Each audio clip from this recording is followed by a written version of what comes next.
Hi friends, welcome to our channel.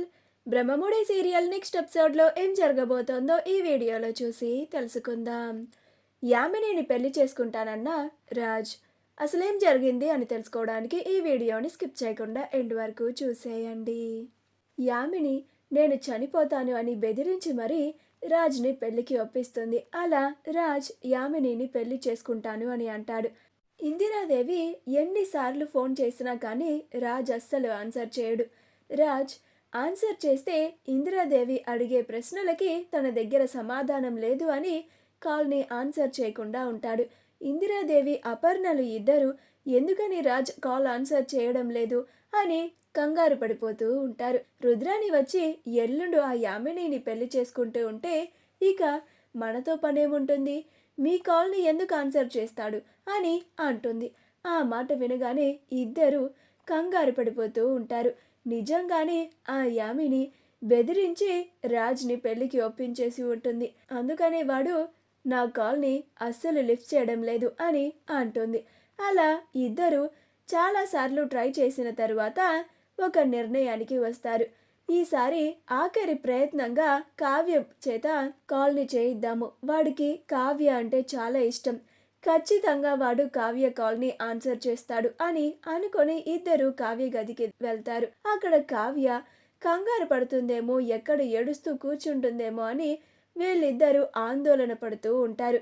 కానీ తీరా గదిలోకి వెళ్ళి చూస్తే కావ్య చక్కగా ఐస్ క్రీమ్ తింటూ ఉంటుంది. అది చూసి అపర్ణ ఇందిరాదేవిలు ఇద్దరు ఆశ్చర్యపోతారు. అప్పుడు అపర్ణ, ఏంటే ఇది, నువ్వు వాడి గురించి ఆలోచించుకుంటూ బాధపడుతూ ఏడుస్తూ కూర్చుంటావనుకుంటే ఇలా దర్జాగా నీకు అసలు ఏమి పట్టనట్టు ఇలా ఐస్ క్రీమ్ తింటున్నావు అని అంటుంది. అప్పుడు కావ్య, మరింకేం చేయాలత్తయ్య అని అంటుంది. అప్పుడు ఇందిరాదేవి, ఏంటి కావ్య, వాడు యామినిని పెళ్లి చేసుకోబోతున్నాడు, నీకు అసలు బాధగా లేదా, భయంగా అనిపించడం లేదా అని అంటుంది. అప్పుడు కావ్య, ఎందుకమ్మమ్మ భయం అని అంటుంది. అప్పుడు అపర్ణ, ఇదంతా కాదే అని కావ్య చేతిలో ఉన్న ఐస్ క్రీమ్ని తీసుకొని ముందు నువ్వు వాడికి కాల్ చేయి అని అంటుంది. అప్పుడు కావ్య, నేను చెయ్యనత్తయ్య అని అంటుంది. అప్పుడు ఇందిరాదేవి, ఎందుకు చెయ్యవు అని అంటుంది. అప్పుడు కావ్య, నేను ఆయనకి కాల్ చెయ్యనంటే చెయ్యనంతే అని అంటుంది. అప్పుడు అపర్ణ, అదే ఎందుకు చెయ్యవు అని అంటుంది. అప్పుడు కావ్య, ఆయన ఆ యామినిని పెళ్లి చేసుకోవడానికి రెడీ అయిపోయారు కదా, ఆ యామినినే పెళ్లి చేసుకోనివ్వండి, ఆ యామినితోనే హ్యాపీగా ఉండనివ్వండి, నేను ఇంకా ఆయన్ని డిస్టర్బ్ చేయాలనుకోవడం లేదు అని అంటుంది. అప్పుడు ఇందిరాదేవి, వసే వసే, నీ బొర్రేమన్నా పని చేయడం లేదా ఏంటి, రాజ్ యామినిని పెళ్లి చేసుకుంటున్నాడు అంటే పెళ్లి చేసుకోనివ్వండి అంటున్నావేంటి, నీకు కొంచెం కూడా బాధగా లేదా, నువ్వు వాడి భార్యవే, ఇలా మాట్లాడుతున్నావేంటే అని అంటుంది. అప్పుడు కావ్య, మరింకెలా మాట్లాడమంటారా అమ్మమ్మగారు, ఇన్నాళ్ళు నేను ఎన్నో ప్రయత్నాలు చేశాను, ఆయన మనసులోని మాటని నా దగ్గర ఒక్కసారైనా చెప్పారా అని అంటుంది. అప్పుడు అపర్ణ, పంతానికి పోయే సమయం కాదు కావ్య ఇది, ఒక్కసారి వాడికి కాల్ చేసి అసలు అక్కడ ఏం జరుగుతుందో కనుక్కో, మేము ఎన్నిసార్లు కాల్ చేసినా కానీ వాడు అసలు మా కాల్ని లిఫ్ట్ చేయడం లేదు, నువ్వు చేస్తే వాడు ఖచ్చితంగా లిఫ్ట్ చేస్తాడు, నువ్వంటే వాడికి చాలా ఇష్టం కావ్య అని అంటుంది. అప్పుడు కావ్య, మీరు నన్ను ఎంత బ్రతిమిలాడినా కానీ నేను మాత్రం ఆయనకి కాల్ చెయ్యనత్తయ్యా అని అంటుంది. అప్పుడు అపర్ణ, ఒసేయ్, కాల్ చేస్తావా రెండు పీకమంటావా అని అంటుంది. అప్పుడు కావ్య, అమ్మో అత్తయ్య, ఇప్పుడే కదా బతిమిలాడారు, సడన్గా అంత సీరియస్ అయిపోయారేంటి అని అంటుంది. నాకు భయమేస్తోంది అత్తయ్య మిమ్మల్ని చూస్తూ ఉంటే అని అంటుంది. అప్పుడు అపర్ణ, ముందు నువ్వు వాడికి కాల్ చేయి అని అంటుంది. అప్పుడు కావ్య, సరే ఆగండి చేస్తాను అని రాజ్కి కాల్ చేస్తుంది. అప్పుడు రాజ్, కళావతి గారు కాల్ చేస్తున్నారు, ఈవిడికి కూడా నేను ఏం సమాధానం చెప్పాలి అని అనుకుంటూ కావ్య కాల్ని కూడా ఆన్సర్ చెయ్యడు. అప్పుడు కావ్య, చూసారా నేను కాల్ చేశాను, ఆయన లిఫ్ట్ చేయలేదు అని అంటుంది. అప్పుడు అపర్ణ, అత్తయ్య అయితే ఆ యామిని ఖచ్చితంగా వాడిని బెదిరించి బ్లాక్మెయిల్ చేసి ఆ యామినితో పెళ్లికి ఒప్పించుంటుంది అని అంటుంది. అప్పుడు ఇందిరాదేవి అవును అపర్ణ, మనం ఏదో ఒక ప్లాన్ వేసి ఆ పెళ్లి జరగకుండా ఆపి తీరాల్సిందే అని అంటుంది.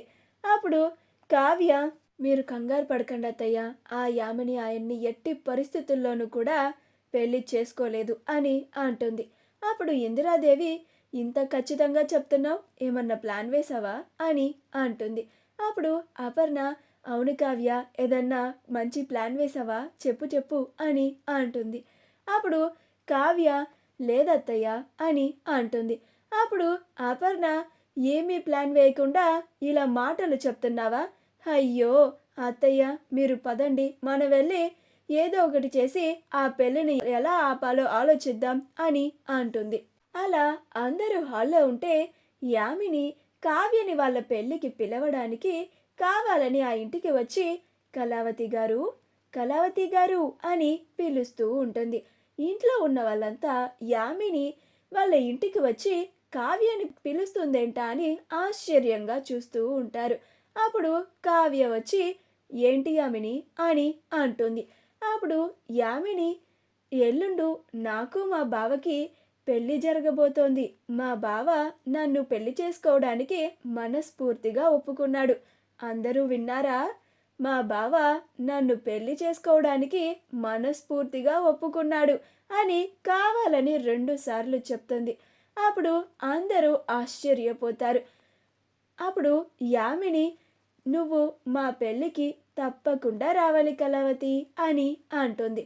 అప్పుడు కావ్య నువ్వేమీ కంగారు పడకు యామిని, నేనే కాదు మా కుటుంబ సభ్యులందరినీ తీసుకొని వస్తాను అని అంటుంది. ఆ మాట వినగానే యామిని నువ్వీసారి ఎన్ని ప్లాన్లు వేసినా కానీ అవి అస్సలు ఫలించవు కావ్య, ఎందుకంటే మా బావే నన్ను పెళ్లి చేసుకుంటాను అన్నాడు, ఇక మా పెళ్ళిని ఎవ్వరూ ఆపలేరు అని అనుకొని సరే కళావతి, పెళ్లి పనులు చాలా ఉన్నాయి, నేను వెళ్ళొస్తాను అని వెళ్ళిపోతుంది. యామిని వెళ్ళిపోయిన తరువాత సుభాష్ అదేంటమ్మా కావ్య, అంత ఖచ్చితంగా ధైర్యంగా మాటిచ్చేశావు అని అంటాడు. అప్పుడు ఇందిరాదేవి కంగారు పడుకురా సుభాష్, కావ్య అంత ఖచ్చితంగా చెప్పింది అంటే కన్ఫామ్గా ఏదో మంచి ప్లాన్ వేసే ఉండి ఉంటుంది. ఆ పెళ్ళిని ఆపడానికి కావ్య ఎప్పుడో పూనుకుంది అని అంటుంది. మా వీడియో కనుక మీకు నచ్చినట్లయితే లైక్ చేయండి, షేర్ చేయండి, మా ఛానల్ని సబ్స్క్రైబ్ చేసుకోండి, పక్కనే ఉన్న బెల్ ఐకాన్ని క్లిక్ చేయడం మాత్రం మర్చిపోకండి.